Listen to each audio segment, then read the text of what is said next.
Welcome to Academic Gain Tutorials. In this video, we will look into the differences between available credit and credit limit.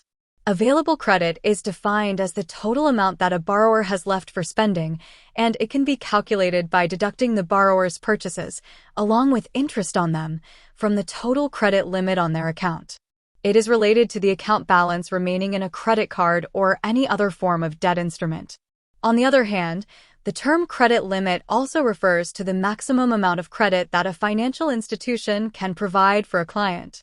Any lending institution can extend a credit limit on the credit card or line of credit, but up to a certain limit.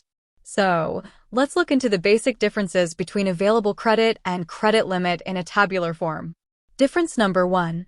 Available credit is the total amount a borrower has left for spending, calculated by deducting purchases, with interest, from the total credit limit. Whereas credit limit refers to the maximum credit a financial institution can provide, set for a client.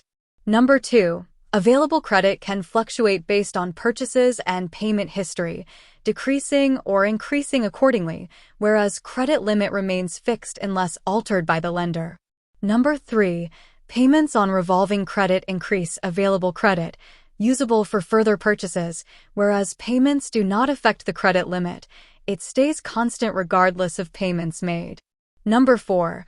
Available credit indicates the amount a borrower can currently spend without exceeding their limit, whereas credit limit sets the maximum threshold for borrowing, regardless of spending history. Number 5. Available credit influences credit score, affecting borrowing capacity and financial health, whereas credit limit doesn't directly impact credit score but serves as a parameter for lenders assessing creditworthiness. Number 6. Available credit is derived from subtracting purchases plus interest from the credit limit, whereas credit limit is determined by the lending institution based on various factors provided by the applicant. Number 7. Available credit offers flexibility in managing expenses within the established limit, whereas credit limit defines a rigid boundary for borrowing, providing stability in financial planning. Number 8. Available credit is crucial for monitoring spending and maintaining financial health, whereas credit limit signifies the maximum borrowing capacity and serves as a financial constraint. Number 9.